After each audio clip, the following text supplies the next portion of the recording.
A very good morning to all my dear students. I hope all of you are doing well. So let's just start our today's class. Today we are going to discuss the proportionate method of elasticity of demand and also some degrees of elasticity of demand. Just have a look. In our last class, we have already completed the percentage method of calculating elasticity of demand, which was very simple, right? Elasticity of demand, ED, according to percentage method. Who will tell me the formula? Be quick. ED according to percentage method. What is the formula? Yes, Falguni, I am unmuting you. Just give the answer. Very good. Yes. Elasticity of demand is equals to percentage change in quantity demanded upon percentage change in price.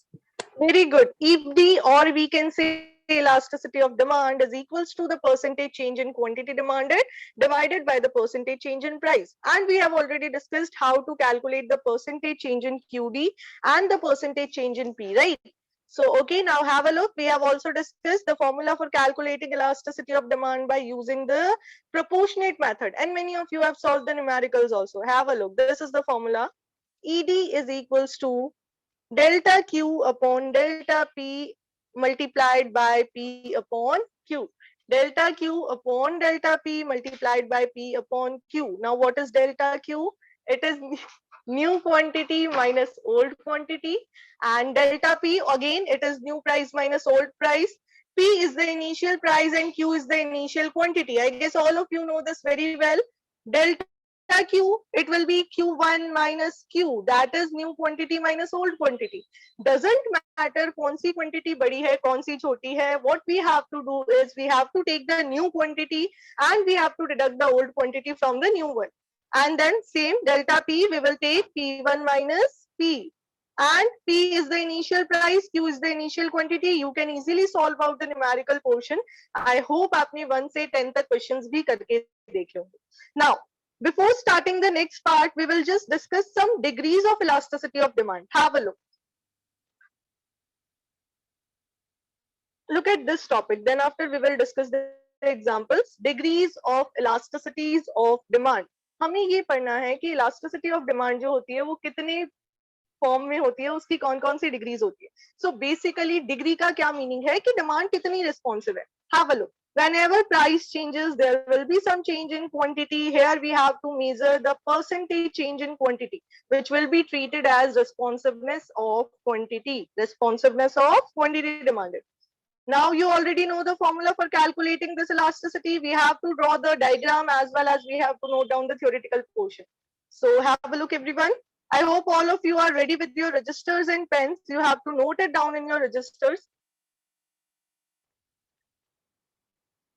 So here we go.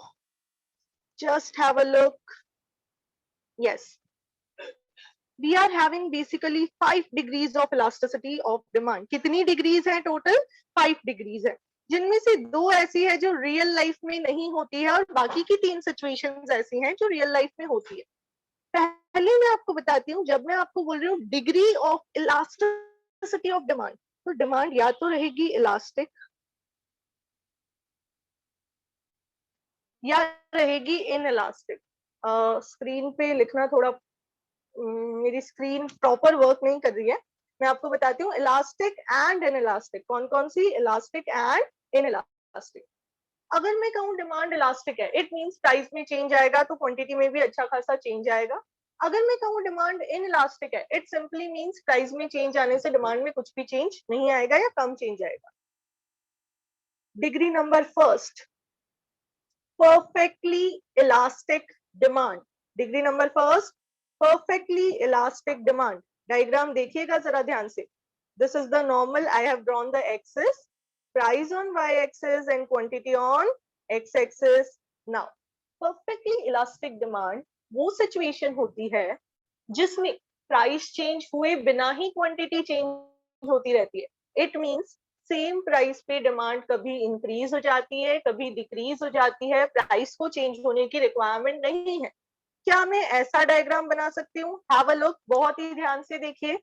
मैंने क्या किया, suppose इस price पे consumer इतनी demand कर रहे थे. Now even at the same price consumers start demanding more of the commodity and sometimes less of the commodity.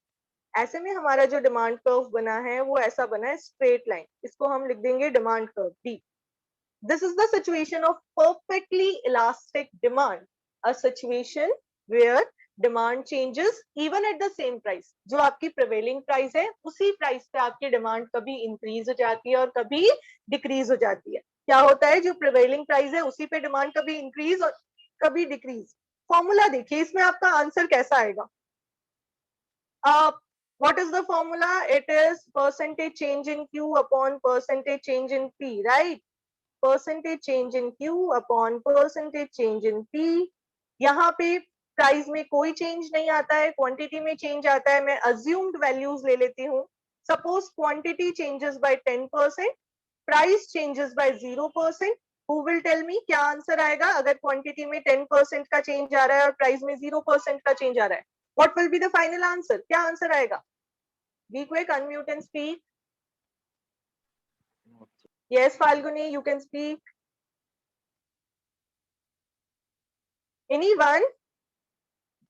You all are having unmuting rights. Anyone can unmute and speak. Ma'am का ma'am infinity आएगा answer.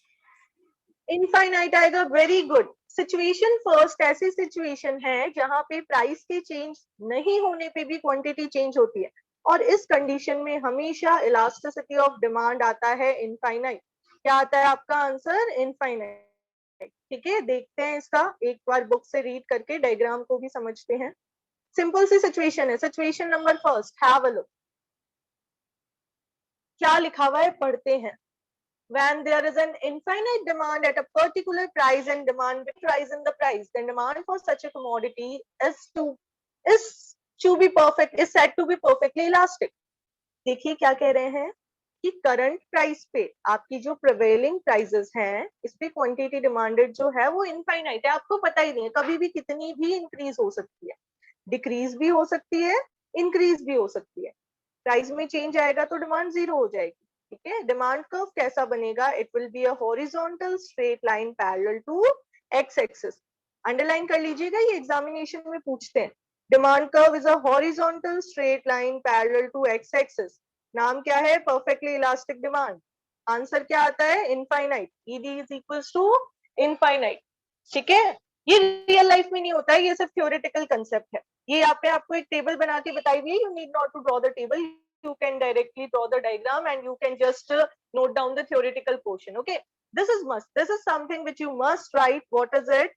The ED will be infinite. Elasticity of demand will be infinite.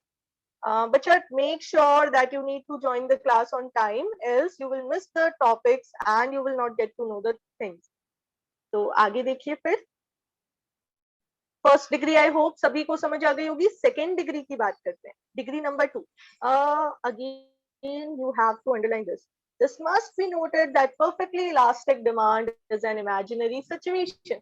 Imaginary है भाई, real life में ऐसा कभी होता ही नहीं है कि सेम प्राइस पे कंज्यूमर बहुत ज्यादा डिमांड कर ले या बहुत कम डिमांड कर ले. Okay, this is a completely imaginary situation जो सिर्फ थ्योरी में एग्जिस्ट करती है, प्रैक्टिकली एग्जिस्ट नहीं करती. सेकेंड सिचुएशन देखिए.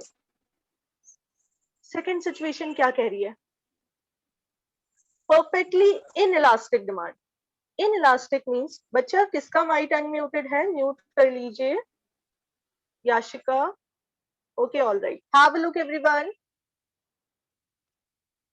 Perfectly inelastic. इनइलास्टिक यानी डिमांड चेंज ही नहीं होती. चेंज ही नहीं होती तो हमें तो पहले वही करना है, एक नॉर्मल प्राइस और क्वांटिटी लगा दीजिए. X axis पे I have taken the quantity and on Y axis I have taken the price of commodity. Now have a look. Perfectly inelastic. Inelastic का मतलब है demand responsive नहीं है.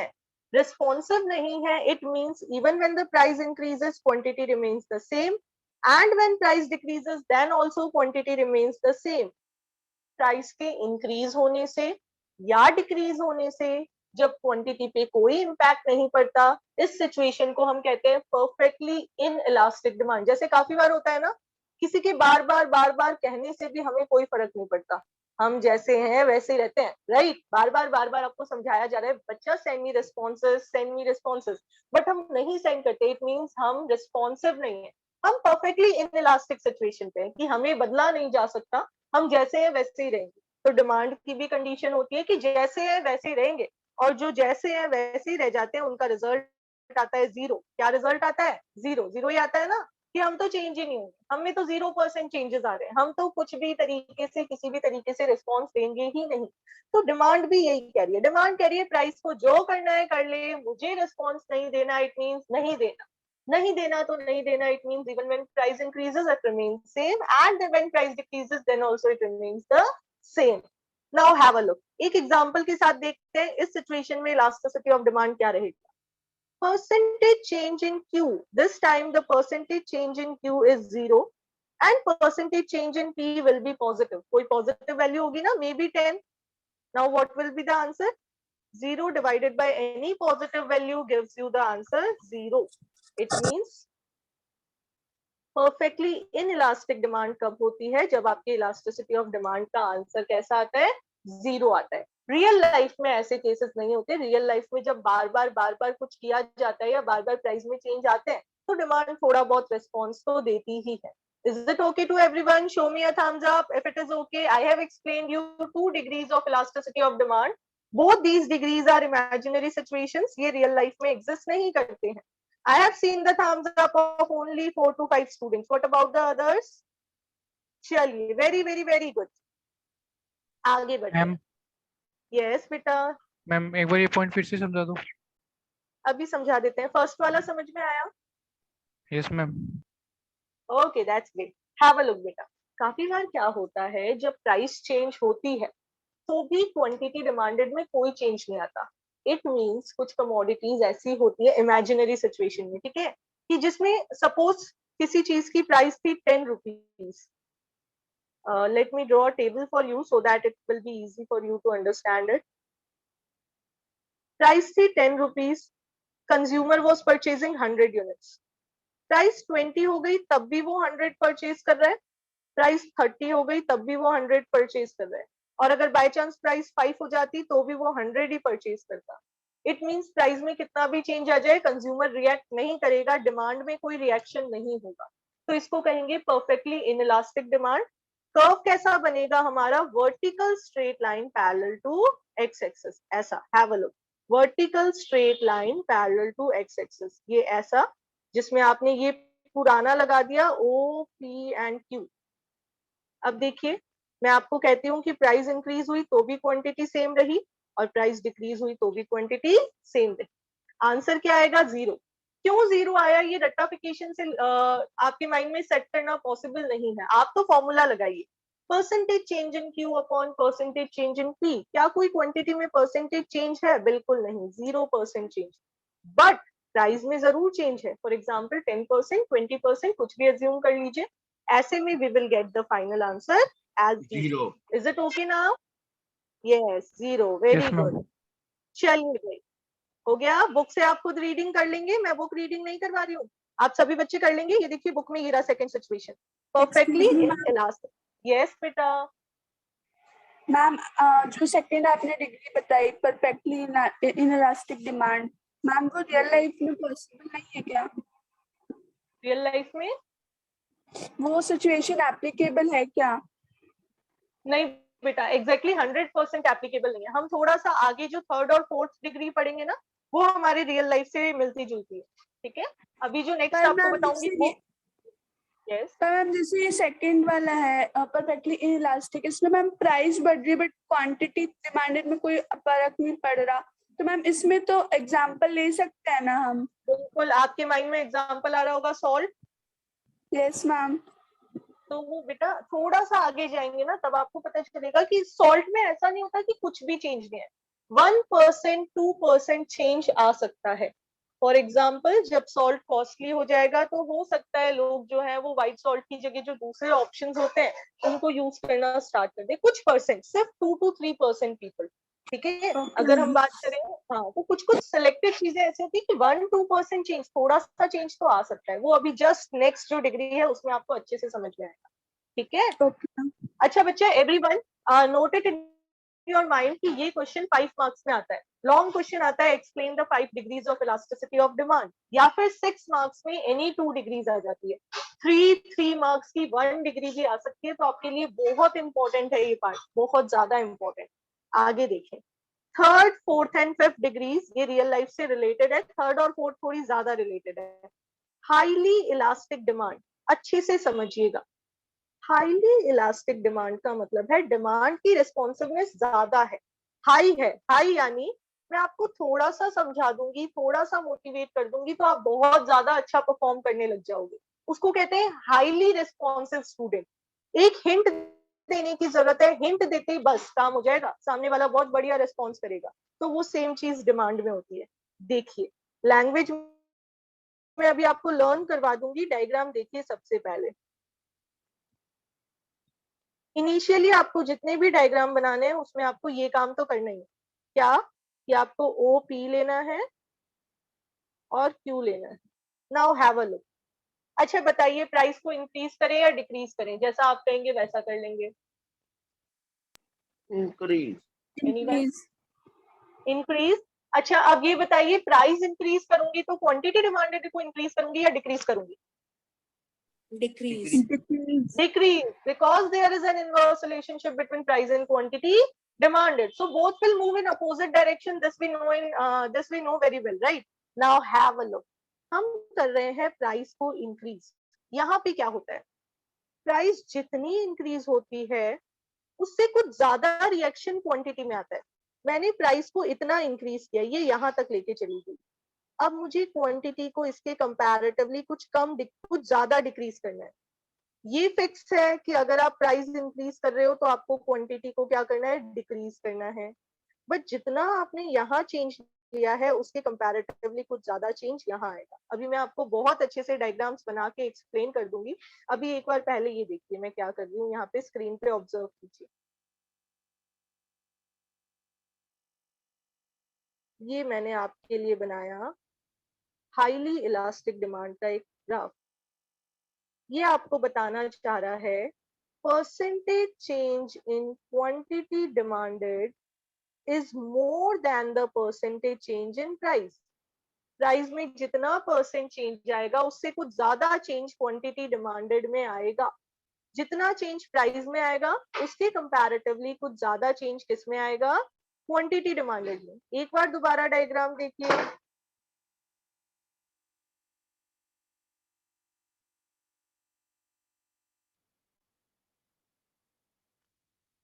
ये आपका इनिशियल प्राइस और क्वांटिटी था।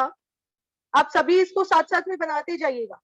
ये ऐसे टॉपिक्स हैं कि समझ आ गए ना तो बाद में आपको दोबारा पढ़ने हैं सिर्फ एक बार, लर्निंग करनी ही नहीं पड़ती, अपने अब दिमाग में सेट हो गया तो बस सेट हो गया, बस मजा आ जाता है फिर आपको।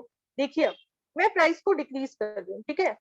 प्राइस इतना डिक्रीज किया मैंने तो क्वांटिटी थोड़ी ज्यादा इंक्रीज करनी पड़ेगी।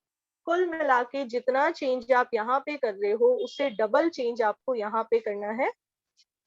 और मैंने इनको ज्वाइन कर दिया। ज्वाइन कर दिया तो मेरे पास ये आ गया हाईली इलास्टिक डिमांड का कर्व। अब इसको क्या कहेंगे, लैंग्वेज में सुनिए ध्यान से। Highly elastic demand refers to a situation when percentage change in quantity demanded is more than the percentage change in price. क्या बोला मैंने, percentage change in quantity demanded is greater than the percentage change in price of commodity. मैंने price में 10% change किया but quantity 40% से change हो गई, तो इस सिचुएशन को कहेंगे हम हाईली इलास्टिक डिमांड। क्या कहेंगे, हाईली इलास्टिक डिमांड।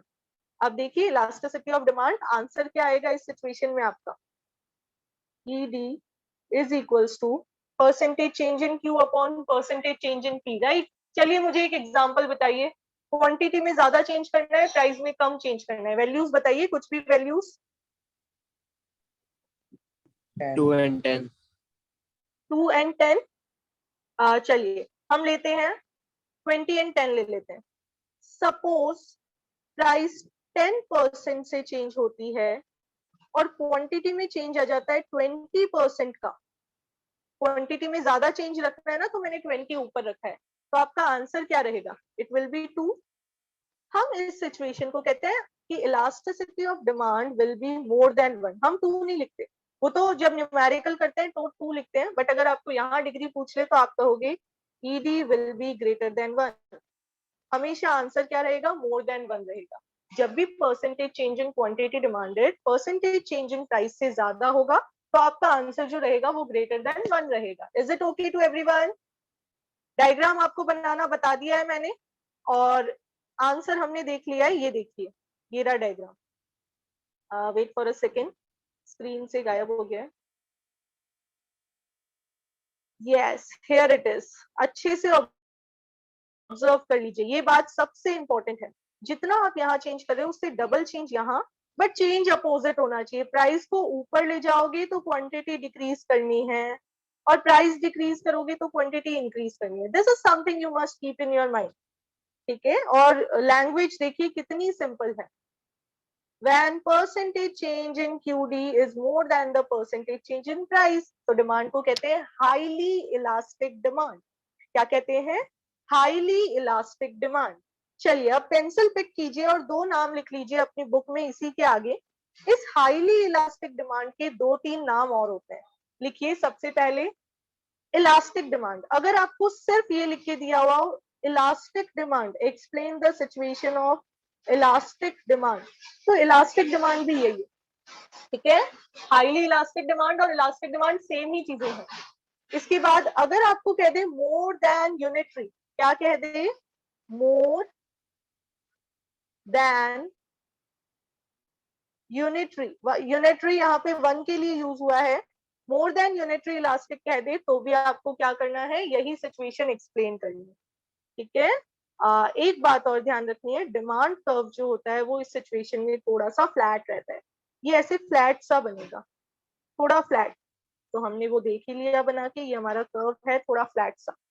चलिए, क्या कोई स्टूडेंट अपने बेसिस पे मुझे लेस इलास्टिक डिमांड एक्सप्लेन कर सकता है?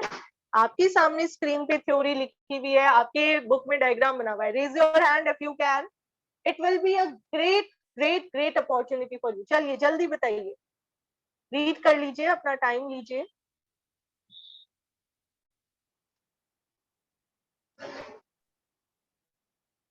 एनीवन? हाईली इलास्टिक में क्या हुआ था? Percentage change in quantity was more then.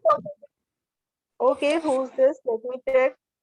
रुकिए फाल्गुनी, 4 और आंसर्स हैं जिन्होंने, 4 और स्टूडेंट्स हैं जिन्होंने हैंड रेज किया है. So this time I will give chance to Pankaj. Okay, yes, Pankaj. Very good. I can see many students who are ready to give the answer. Yes, Pankaj. It's a kind of situation when quantity demand is less than the percentage change in price, or we can say there isn't much change in quantity if there is rise or decrease in price. Yes, we can say that the percentage change in quantity will be less than the percentage change in price, right? Okay, have a look Yes, now. ma'am.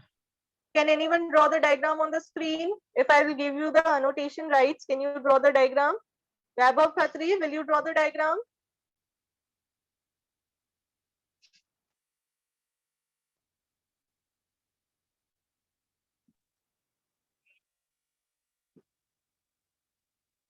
Yes, Vaibhav.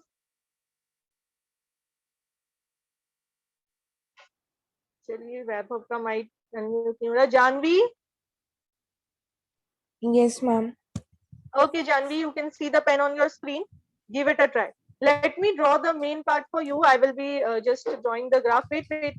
It will be tough for you to use the marker like this. Have a look. I'm drawing the base for you. Okay, bacha, here are the bases. Now you can draw. Ma'am, if the price decreases by 10 and Okay. the quantity will increase by the more than 10. Not more, beta, less than. Here we have to see that demand is less responsive, right? It will change Yes, sir. more in case of highly elastic demand. It will change only by 5. Have a look like this. Only this much. Is it okay? Look, if price decreases by 10%, quantity will increase only by 5%.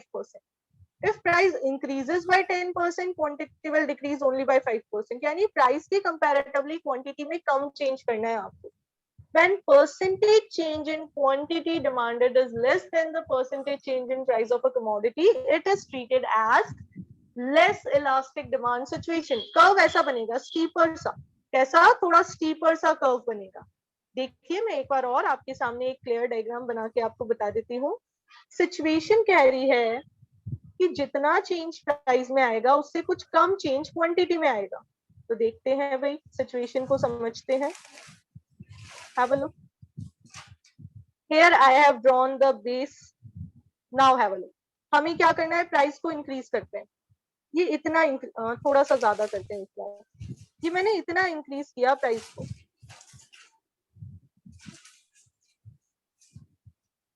यहाँ तक.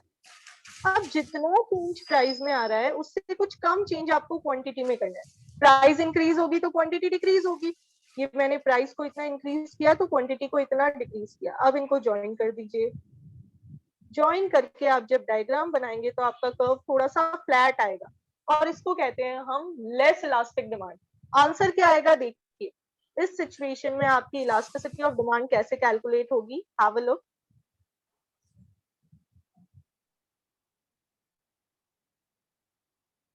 It will be like this. Give me a second. Percentage change in quantity demanded upon percentage change in price. तो हम करेंगे इसको कुछ इस तरीके से. क्वांटिटी डिमांडेड में कुछ कम चेंज आ रहा है तो मैं ले लेती हूँ 10% चेंज क्वांटिटी में आया और प्राइस में आया हूँ सपोज 20%.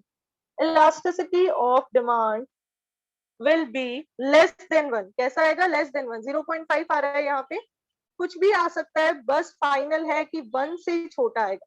लेस इलास्टिक डिमांड में आंसर हमारा 1 से कम आता है. अब जो सॉल्ट वाली सिचुएशन आपको लग रही थी ना कि कुछ चीजें ऐसी होती है कि प्राइस में चेंज आता है तो भी हम डिमांड को चेंज नहीं कर सकते, वो यही सिचुएशन है. ठीक है, वो यही वाली. कैसे होगा, अगर जैसे हम बात करें सॉल्ट में कुछ प्राइस में चेंज आ जाता है तो कंज्यूमर उसकी डिमांड को बहुत ज्यादा चेंज नहीं कर पाएंगे क्योंकि सॉल्ट एक एसेंशियल आइटम है जो हमें कंज्यूम करना ही पड़ेगा. इसी तरीके से वेजिटेबल्स, इसी तरीके से और बहुत सारी चीजें. चलिए मुझे एक दो चीजों के एग्जांपल बताइए जिसमें प्राइस में जब चेंज आता है तो उसके कंपैरेटिवली क्वांटिटी में कुछ कम चेंज आता है. Be quick. कोई भी आपकी डेली लाइफ से related. Yes, sugar. Anything else? Other students give it a try. Milk, very good. Anything else? Daily usage commodities. Very good. Daily use commodities, right? इनमें क्या होता है कि प्राइस में अगर चेंज आएगा तो क्वांटिटी में उतना चेंज नहीं आ पाएगा. अब आप देखिए बेटा, बुक का ये जो डायग्राम है थोड़ा सा कम प्रेफर करूंगी मैं आपके लिए. आपको इसमें थोड़ी एडिटिंग करनी है. एक्चुअली हो क्या रहा है, यहाँ हमें बहुत जूम आउट करके देखना पड़ रहा है तब हमें पता चल रहा है कि ये चेंज थोड़ा ज्यादा है और ये चेंज थोड़ा सा कम है. राइट, हमें थोड़ा सा ध्यान से देखना पड़ रहा है. तो इसलिए आप जो डायग्राम बनाएंगे ना, आपको एडवाइस ये दूंगी मैं कि आपका डायग्राम रहेगा कुछ इस तरीके से. देखिए कैसा, हमें ना क्लियरली विजिबल दिखाना है. क्लियर विजिबल होना चाहिए कि भाई हमारा चेंज कैसा आ रहा है. Something like this.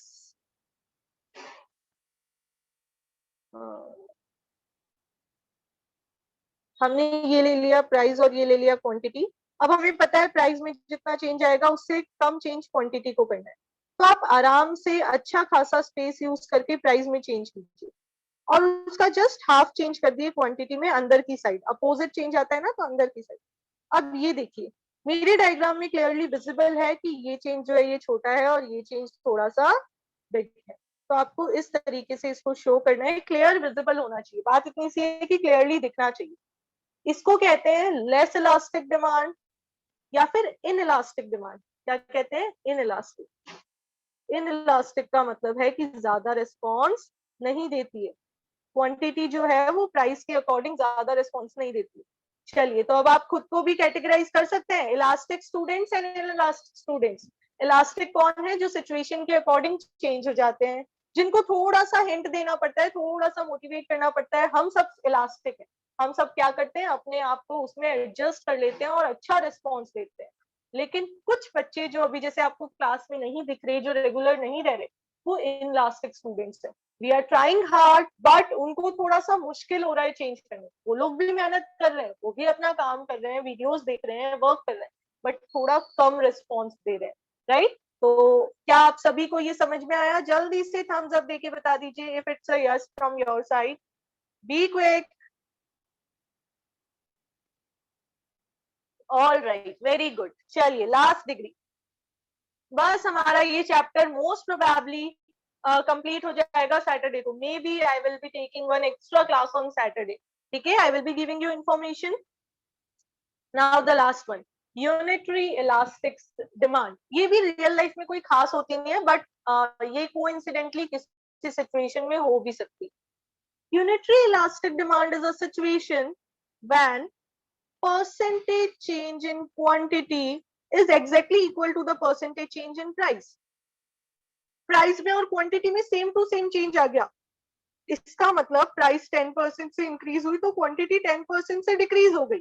इसको कहेंगे यूनिटरी इलास्टिक डिमांड. डायग्राम देखिए कैसे बनाएंगे आप लोग. थ्योरी तो बहुत इजी है. When percentage change in quantity demanded is exactly equal to the percentage change in price of a commodity. Diagram देखिए, ग्राफ देखिए. Here I have taken OP price, OQ quantity, and here I am taking that when price decreases by this ratio. इतना change किया मैंने, तो मुझे quantity को भी exactly same change करना है, सेम टू सेम चेंज. ठीक है, कम ज्यादा नहीं होना चाहिए. स्केल लेके ऊपर की तरफ भी आप देखेंगे तो सेम टू सेम चेंज. जब मैं इसको करूंगी तो मेरा डायग्राम आएगा कुछ इस तरीके से, स्ट्रेट लाइन कर्व आ जाएगा. ना तो ज्यादा फ्लैट और ना ही ज्यादा स्टीपर, एक ऐसा डायग्राम आ जाएगा. इस कंडीशन में आपका आंसर रहेगा elasticity of demand is equals to 1. 10 divided by 10 will be 1, right? No बच्चा, you need not to make table. ठीक है, अभी किसी स्टूडेंट ने मुझसे पूछा टेबल बनानी है क्या? नहीं बनानी. अगर आपको डिग्रीज पूछे, you need not to draw any table. You have to just make the graph and you have to note down the theoretical concept. Also you have to mention answer क्या रहेगा. Whether it will be greater than 1 or it will be less than 1 or it will be equal to 1 or 0 or infinity. ये जरूर आपको mention करना. अच्छा, इसमें एक important बात ये है कि इस सिचुएशन में, यूनिटरी इलास्टिक डिमांड की सिचुएशन में, काफी बार जो डिमांड कर्व बनता है वो ऐसा बनता है, rectangular hyperbola, something like this. ये रेक्टेंगुलर हाइपरबोला कर्व एक ऐसा कर्व होता है जिसके नीचे बनने वाले हर रेक्टेंगल का एरिया एग्जैक्टली इक्वल है. ये अगर मैं कुछ इस तरीके से कर्व बना रही हूँ तो इसके नीचे जितने भी रेक्टेंगल्स बनेंगे सबका एरिया एग्जैक्टली सेम होगा. तो ये रेक्टेंगुलर हाइपरबोला बनता है परफेक्ट यूनिटरी इलास्टिक का कर्व. ये देखिए यहाँ पे आपको ऐसा बताया हुआ. आप स्ट्रेट लाइन भी बना सकते हैं. बस आपको ये ध्यान रखना है कि अगर 1 मार्क में पूछ ले कि कब एक डिमांड कर्व रेक्टेंगुलर हाइपरबोला रहेगा, कब डिमांड कर्व रेक्टेंगुलर हाइपरबोला रहेगा, तो आपको बताना है कि रेक्टेंगुलर हाइपरबोला रहेगा demand curve in the situation of perfect unitary elastic demand. ठीक है, when percentage change in quantity demanded is exactly equal to the percentage change in price. आप स्ट्रेट लाइन भी बना सकते हैं, कोई इश्यूज नहीं है, कोई प्रॉब्लम नहीं है. Is it okay to everyone? Now this one, you can read this table. A quick recap. Perfectly elastic demand कौन सी होती है? जिसमें डिमांड इनफाइनाइट है ना, सेम प्राइस पे ही इनफाइनाइट है, प्राइस को चेंज होने की जरूरत ही नहीं है. आंसर आता है इनफाइनाइट. perfectly inelastic जिसमें डिमांड बिल्कुल भी चेंज नहीं होती. highly elastic when percentage change in quantity demanded is greater than percentage change in price. less elastic, change in percentage change in quantity demanded is less than, मैंने ऊपर भी शायद less बोल दिया गलती से. highly elastic में percentage change in QD is more than percentage change in P. in less elastic में it is less than percentage change in P. and unitary elastic where both the changes are same. Is it okay to everyone? अच्छे से read कीजिए. आपका आज का simple सा task है कि आपको ये 5 definitions और 5 graphs अच्छे से अपने माइंड में सेट कर लें. In case any one of you find it difficult to understand any word, any topic, you can ask me freely. जिन बच्चों को अभी रिप्लाईज नहीं मिले हैं न्यूमेरिकल के डाउट्स में, वो थोड़ा सा वेट कीजिए. I will be explaining the questions in the class only. Is it okay to everyone? All right, चलिए, have a nice day. मिलते हैं आप सभी से आर्ट्स वाले स्टूडेंट से कल और कॉमर्स वाले स्टूडेंट से बिजनेस की क्लास में.